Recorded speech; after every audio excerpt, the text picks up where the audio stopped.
Hey there, Tier Talk fans. Russ Hamilton here from Keepers of Chaos. Anyway, had this thing happen the other day. I was in one of the forums, and there was an officer who had asked a question in there. And it was just basically a question of he's going through the training process. He's at his institution. And, you know what, I guess he's just kind of having a hard time picking up a couple of skills, a little bit of a hard time maybe talking to the inmates, and he's just asking for some advice. So I got in there and I rattled off a couple of things, and some other guys got in there and stuff. And then someone else came in and said, just go find another job. And it really struck me, the position that corrections is in right now with regards to not having enough people. You know what? It is absolutely true that this job is not for everybody, but that doesn't mean that it's not for anybody. That doesn't mean that you can just, say, well, you know what? You've been here a couple weeks or whatever. It's just not working out. Go along. It's not the way it works, folks. There's a lot of people, I would say maybe everyone that's ever done this job that doesn't have, some experience in it has a little hard time adjusting. Maybe can't quite figure a few things out. Maybe just needs a little bit of help from some of their brothers and sisters on the line out there. For us to just be so negative, to just say, well, go find another job. This job isn't for everybody. Just be gone with you. What about, making sure that that's the right decision? What about, seeing if this person can catch on? And it's going to take them some time. Perhaps even if they're the best candidate out there. What are we doing? Are we cutting off our nose to spite our face? Just deciding that that's the way it is?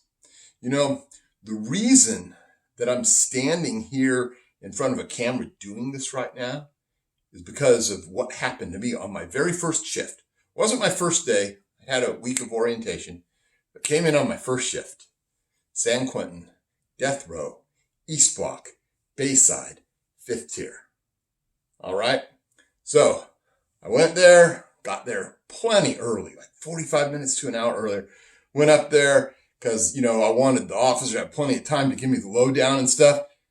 He just kind of looks at me, drops everything on the table, the keys, the baton, the radio, the cuffs and everything, and just turns and walks away. Right? On death row. What are we doing, people? This whole sink or swim mentality has got to go. It's dangerous out there. Yeah, there's probably some candidates out there that do belong in another line of work, but it's not up to you guys at that bottom level to sort that out. It's up to you to try and bolster them up, make things as safe as possible, and try and pass on and impart some knowledge and some skill sets to them. And, this is not the first time that I've run into this out there, and I think that we really need to take a step back and look at what we're doing when we're calling ourselves professionals. You know what a professional does? Professional makes sure that the person that comes in there that doesn't have any time in, that doesn't have any experience, that needs some guidance, gets that guidance. So let's make sure we do that. You've got some officers out there on the front lines that are the haters. They are negative and they hate everything and everyone. Even the officers that they respect, they hate those guys too. And so when someone new comes along, they just hate on them more and put those people in a position of not having anyone there to back them up, not having anyone to guide them along. It's just hate, And then we've got some officers out there, really, they have great skill sets and stuff, but maybe they feel like they can't be bothered, or maybe they're being influenced by those haters out there. Let's not be those people. Let's be those, consummate professionals that get in there and try and fix that person. And I think everyone, when they first start, needs fixing. You know, I tell you, man, my first year was a rough one. I had all kinds of issues and problems, and couldn't really talk to inmates. And then at some point, all of a sudden, I started catching on. And I made some really cool busts, and things started coming together for me. And I was writing some really long ass reports, and I got caught up in some really serious, deadly situations. And then things just started flowing. All right. I think I turned out all right. There's a lot of people out there that are going to turn out all right. They're going to be serviceable, or they're going to be good, or maybe they're going to be even excellent. Let's find out. Let's give them a chance. So, my request to all of you out there is not to be that negative Nancy that's always just looking to, put down. Someone says, I've been having a hard time, and just go find another job. Well, who are you to say that? But maybe you're not the most excellent of officers if that's your initial reaction. Maybe you should be the one looking for another job. Sink or swim isn't cool. So anyway, this is just my 2 cents worth. Just had to blow off a little bit of steam about this. I think mostly because I've worked so hard, to try and provide content to Tier Talk with Anthony Ganji, and to try and bring, knowledge and content and training.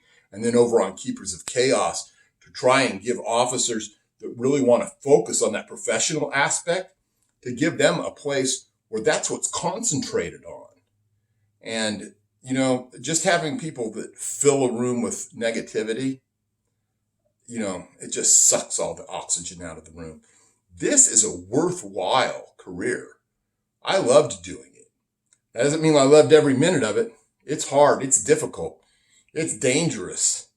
And sometimes you don't know who the enemies are. Except for the inmates. You always know them. But I think we need to, take a step back and be able to, push forward and talk about the good aspects of it. I'm not talking about sugarcoating anything. But I'm talking about, someone comes into a room and asks about being a better officer, or asks what you would do in a situation, or wants your input on what it's like to be an officer. Spend a minute. If you can, give them an honest appraisal about it. Tell them, well, there's some great things about it. There's some not so great things about it. There's some things that it's going to bring out in you that are going to be fantastic. There's some things it may do to your personality that aren't so good. But we can have an honest discussion without just dismissing people out of hand. This guy that asked that question, who knows how he's destined to end up? He might quit. He might quit because of that.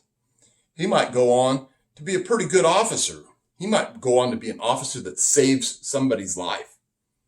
He might go on to promote up the chain of command. He might promote up the chain of command and end up finding ways to help all kinds of people on the line.